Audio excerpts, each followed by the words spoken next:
السلام علیکم پیارے دوستو، آج میں آپ کو بتاؤں گا عید الاضحیٰ کے موقع پر قربانی کیوں کی جاتی ہے۔ حضرت ابراہیم علیہ السلام اللہ تعالیٰ کے نبی ہیں۔ اللہ تعالیٰ نے انہیں کئی امتحانوں میں ڈالا، جن میں سے سب سے بڑا امتحان ان کے بیٹے حضرت اسماعیل علیہ السلام کو قربان کرنے کا حکم تھا۔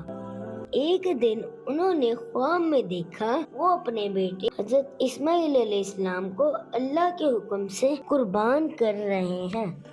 یہ خواب انہیں لگاتار 3 دن تک آیا۔ انہوں نے اس خواب کا ذکر اپنے بیٹے حضرت اسماعیل علیہ السلام سے کیا اور رائے پوچھی، جیسا کہ قرآن مجید میں سورۃ الصافات آیت نمبر 102 میں ذکر ہے، اے میرے بیٹے، میں نے خواب میں دیکھا میں تجھے ذبح کر رہا ہوں، اب تو دیکھ کے تیری کیا رائے ہے؟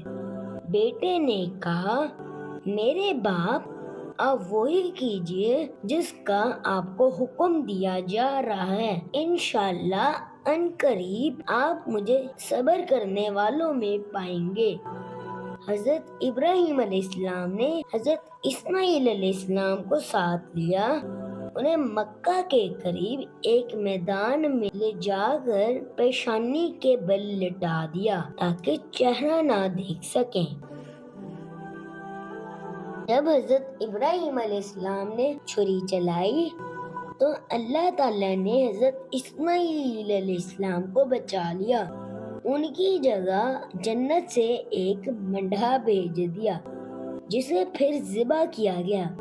اللہ تعالیٰ نے حضرت ابراہیم علیہ السلام اور حضرت اسماعیل علیہ السلام کی اس عظیم قربانی کو قیامت تک کے لیے ایک مثال بنا دیا، اور اسی سنت کو مسلمان ہر سال عید الاضحیٰ کے موقع پر قربانی کی صورت میں ادا کرتے ہیں۔